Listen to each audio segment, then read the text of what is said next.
Halo, Shalom, kembali di program Just Us Family Series bagian yang kedua. Oke, pada hari ini ada yang bertanya, ada dua pertanyaan. Pertanyaan pertama dari pria usia 40 tahun dan baru menikah 3 tahun yang lalu. Tetapi selama 3 tahun menikah, ternyata pasangan saya sangat cemburuan. Bahkan ketika saya kerja atau pelayanan, dia harus selalu ikut karena takut ada wanita lain yang menggoda saya. Sudah saya jelaskan berulang kali, tetapi masih tetap sama. Pastor, apa yang harus saya lakukan menghadapi pasangan seperti ini? Jujur, saya sangat tidak nyaman dan akhirnya jadi omongan buat teman kerja saya. Terima kasih untuk pertanyaannya. Usia 40 tahun adalah usia yang sudah matang seharusnya. Dan saya tidak tahu berapa usia pasangan Anda, tetapi kalau dari segi usia Anda 40 tahun, seharusnya Anda sudah lebih matang di dalam memilih pasangan hidup. Karena mengingat pernikahan kalian baru 3 tahun. Jadi paling tidak kalian Anda usia 37 tahun waktu menikah. Saya kira itu sudah usia yang cukup matang.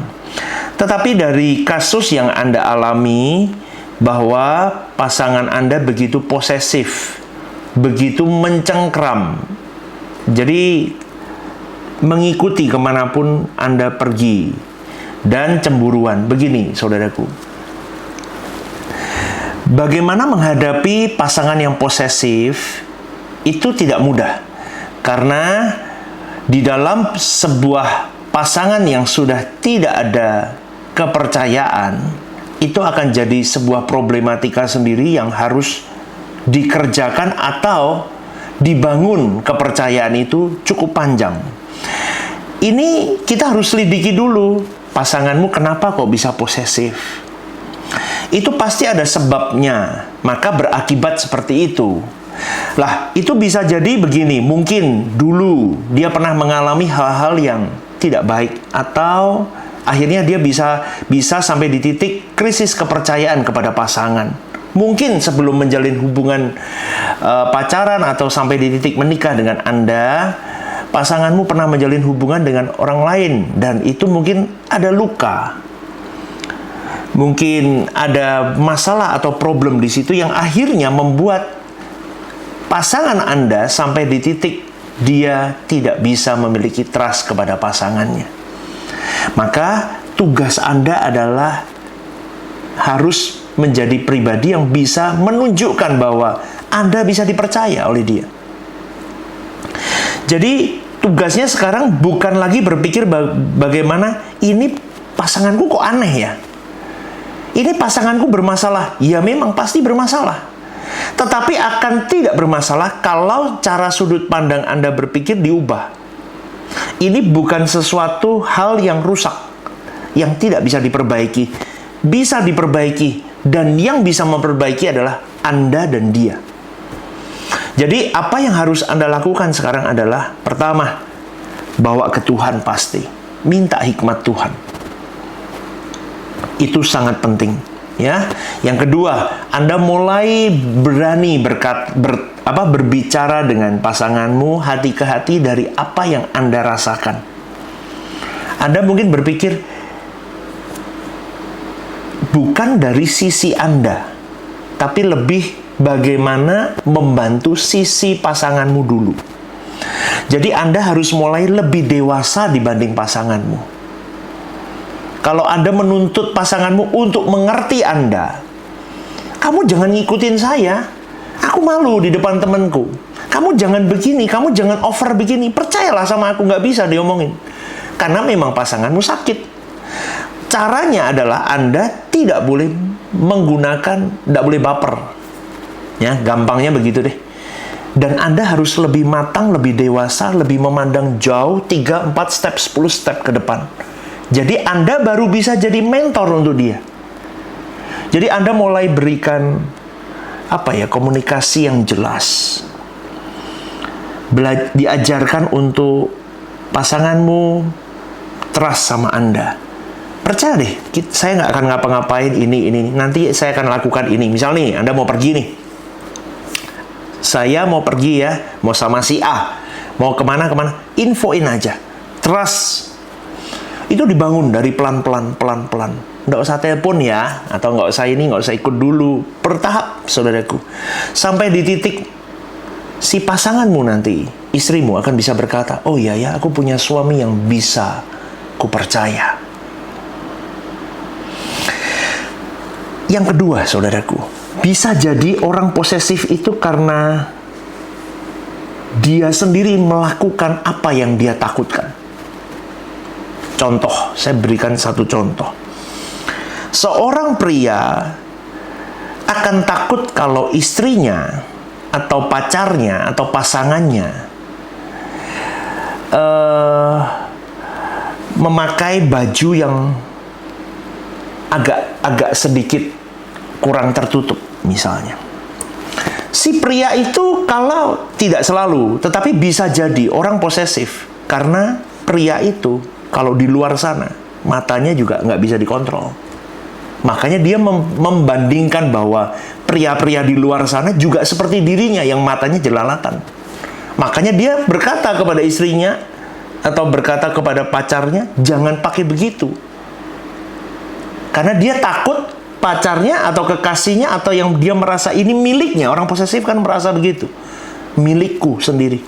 Ini tidak boleh sampai dijadikan bahan untuk pria-pria di luar sana.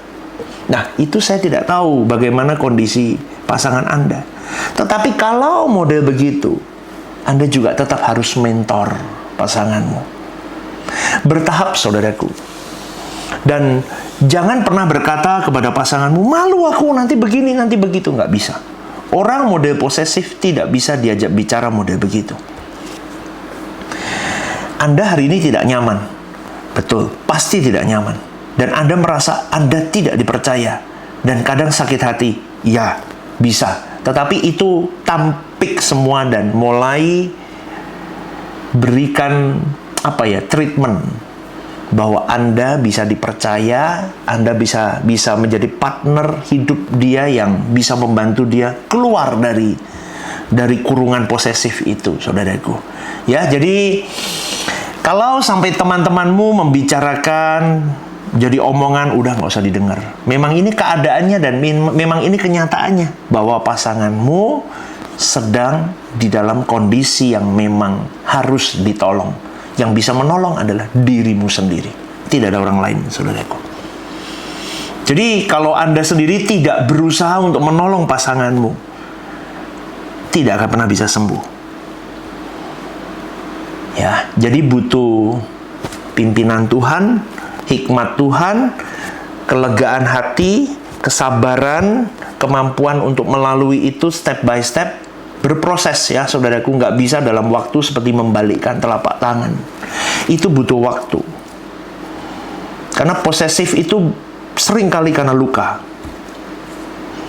Maka dia sudah antras dengan apa yang dia hadapi. Karena dia pernah mengalami sesuatu yang membuat dia terguncang.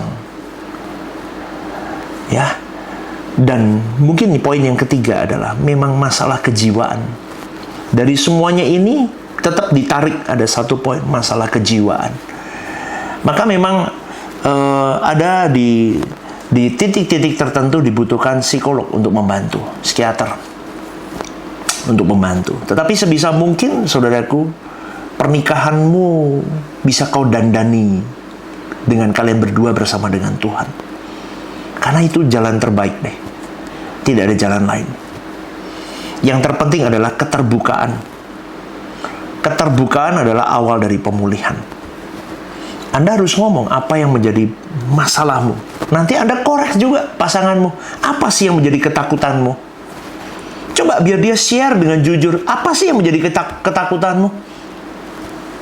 Ya, kadang orang posesif itu tidak bisa logik, saudaraku. Betul, tidak bisa logik. Sampai di titik, kenapa sih sampai begitu banget cemburu? Beberapa teman saya mengerti, saudaraku, ada beberapa orang-orang yang saya kenal juga. Sampai handphone pun dicek loh. Handphone dari pasangannya dicek. Tadi ngobrol sama siapa nih? Tadi ketemu sama siapa? Tadi ngomongin apa? Ketemu lawan jenis itu ngomongin apa? Coba saudaraku bayangin. Maka dari itu sekali lagi ya, ini untuk yang sudah menikah dan yang sudah terjadi, ya Anda harus hadapi di situ. Tetapi untuk teman-teman yang mungkin belum menikah mendengarkan sesi ini, ya, pastikan dulu jangan I love you, you love me. Anda menikah, kemudian Anda masuk di dalam jerat-jerat seperti ini dan Anda bingung akhirnya. Mulailah lebih teliti. Lebih baik sebelum masuk ke jenjang pernikahan, Anda sudah memahami seluk-beluk karakter pasanganmu. Sudah dibangun kepercayaan yang kuat, yang utuh. Sehingga pernikahanmu itu surga, bukan neraka. Ya, semoga ini menjawab pertanyaan kedua. Shalom Pastor, saya seorang wanita, usianya tidak dijelaskan.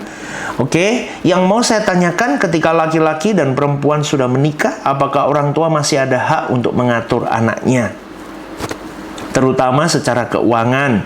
Karena suami saya selalu didoktrin orang tuanya bahwa yang sudah membesarkan orang tuanya jadi membesarkan orang tuanya. Jadi uang dan lain-lain harus ke orang tua dulu baru ke istri. Jujur saya bingung menghadapi suami dan mertua seperti ini. Begini saudaraku, orang tua tidak menanamkan saham atau tidak meminta apapun untuk dibalas dari apa yang sudah orang tua lakukan ke anak. Orang tua harus tahu itu dulu. Ini pasangan-pasangan muda pun juga harus tahu bahwa engkau membesarkan anak bukan untuk investasi untuk hari tuamu. Ya, tidak boleh. Jadi, kalau sampai ada orang tua yang masih mengintervensi pernikahan anaknya, saya kira itu orang tua yang tidak bijak. Saya katakan ini dengan tegas sekali lagi. Kalau orang tua, ya, anak-anaknya sudah menikah dan kalian masih mengintervensi begitu dalam pernikahan mereka, itu tidak bijak. Anda bisa jadi biang cekcok loh. Anda bisa jadi biang kerusakan rumah tangga. Anda bisa jadi biang keretakan rumah tangga. Betul, jangan posisikan anakmu di tengah-tengah antara memilih orang tua atau pasangannya. Itu anak-anak yang di titik-titik begitu, saudaraku. Itu kasihan loh. Memilih istri atau suaminya salah, memilih orang tuanya juga salah. Itu posisi yang sulit, itu kursi panas untuk seorang anak yang orang tuanya tidak bijaksana.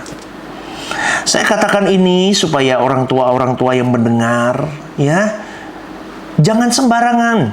Anakmu sudah menikah. Bahkan firman Tuhan berkata, mereka sudah jadi satu. Mereka tidak lagi dua, mereka jadi satu. Biarkan mereka mandiri, mengelola sendiri, mengatur sendiri masa depan mereka. Orang tua tugasnya apa? Kalau lihat masih hidup, ya memang mesti kadang ngomong. Ya ngomong aja. Tapi kalau nggak didengerin, nggak diikutin, jangan ngambek, saudaraku. Mereka sudah punya pertimbangan sendiri dengan sudut pandang mereka sendiri. Mereka anak-anak muda. Bawa mereka, latih mereka, anak-anakmu, menantumu, jadi pribadi yang berlatih menjadi orang tua yang siap. Jangan dibawa kepak sayap Anda terus. Nggak dewasa-dewasa nanti. Ya, kalau di dalam pertanyaan ini, orang tua masih mengatur anaknya, itu nggak bijak loh. Jangan. Biarkan suami, kalau suami anakmu laki-laki, biar anakmu laki-laki jadi imam yang benar. Ya, pria-pria kalau sudah menikah, jangan jadi anak mami. Gak boleh, saudaraku. Anda harus pegang peranan seorang imam. Loh, pastor kalau gak jadi anak mami berarti gak mau dengerin suara orang tua dari mama papa. Loh, bukan begitu. Mereka boleh memberi saran. Mereka boleh memberi nasihat. Oh, pasti karena mereka sudah lebih banyak makan asam garam, punya pengalaman. Tetapi tidak semua 100% apa yang orang tuamu katakan kepada dirimu jadi titah. Jadi perintah dan harus kau lakukan. Enggak. Orang tuamu boleh memberi saran. Mertuamu boleh memberi saran. Temanmu, gembalamu, mentormu, semua boleh memberi saran. semua ditampung, diskusikan dengan pasanganmu. Temukan titik temu dan final dari apa yang kalian gumulkan. Begitu, satu kata seia sekata dengan pasanganmu. Bukan seia sekata dengan mama papamu. Atau seia sekata dengan mertuamu. Tidak boleh, saudaraku. Seia sekata dengan pasanganmu. Jadi kalau orang tua masih mengintervensi, orang tua itu harus bertobat. Ya, tapi tidak boleh kurang ajar. Kadang ada orang tua yang memang terlalu ikut-ikut campur, saudaraku. Ya kalau orang tuamu ikut campur, biar denger inilah renungan ini. Siapa tahu dia sadar. Ya, nggak boleh ikut campur. Nggak boleh intervensi terlalu dalam soal uang, apalagi soal apa? Banyaklah kalau sudah ada momongan soal mendidik anak. Nggak boleh ikut campur banyak-banyak. Menasehati boleh, memberitahu boleh, membimbing boleh. Bimbing sama ngatur beda loh. Ya, membimbing boleh. Cara pakai popok itu begini loh. Cara didik anak itu begini loh. Jangan dibiasain main handphone terus loh. Jangan ini loh, nanti begini. Boleh. Tapi bukan titah yang harus. Ya nggak, saudaraku? Coba nih. Kalau anakmu perempuannya, cara didik cucu, didik anaknya itu A, B, C, D begini ya misalnya. Tapi kan anakmu perempuan punya pasangan, punya suami. Suami ini juga punya hak untuk punya adat atau punya cara mendidik anaknya. Lah itu seharusnya orang tua yang bijak memberikan nasihat, seharusnya begini nih. Kalau bisa begini nih. Lah, nanti pasanganmu juga punya nasihat dari orang tuanya. Kalian berdua ngeblend gimana punya kesepakatan khusus didik anak. Punya kesepakatan khusus ngatur uang. Karena dalam pernikahan juga ada uang terpisah. Memang sejatinya saya tidak setuju dengan hal itu, saudara. Harta terpisah. Tetapi tidak bisa diomong tidak setuju karena A, B, nggak bisa. Karena memang ada kepentingan-kepentingan tertentu, memang ada baiknya dengan harta terpisah. Nah, itu tergantung konteks dari keluarga itu, saudaraku. Lah, dari hal-hal begitu, kita harus lihai bagaimana mengatur untuk keuangan ini tidak menjadi sebuah problematika. Jadi, saudaraku, sekali lagi, kalau ini sampai pertanyaan ini berkata bahwa orang tuanya, suaminya selalu didoktrin sama orang tuanya. Suami-suami yang model begini bertobat. Ini bisa menjadi keretakan rumah tangga. Lama-lama istrimu akan bisa berkata bahwa engkau tidak mendengarkan aku. Engkau tidak pernah menganggap aku di sisimu. Wah, itu masalah lagi, saudaraku. Ya, coba belajar tempatkan dirimu. Porsimu sebagai anak, porsimu sebagai suami, porsimu sebagai ayah di sebuah institusi keluarga. Kalau kalian sudah masuk di dalam jenjang pernikahan, nggak boleh sembarangan memasukkan apa yang dari luar, termasuk dari orang tua, masuk ke dalam pernikahanmu. Belajar menghormati pasanganmu. Belajar menghormati perasaannya. Itu kunci di dalam sebuah pernikahan. Ya, saya kira ini cukup menjawab dua pertanyaan ini. Saya terima kasih untuk para penanya. Jika ada teman-teman semua, keluarga-keluarga muda, atau kalian yang sedang menghadapi persoalan di dalam pernikahan, apapun itu, jangan sungkan untuk bertanya di dalam nomor yang ada ini, nomor admin. Kalian bisa bertanya di situ dan saya akan coba menjawab via YouTube di dalam sesi ini, Family Series ini. Ya, saya kira ini menjadi berkat. Kiranya Tuhan memberkati Anda selalu. Tuhan Yesus memberkati.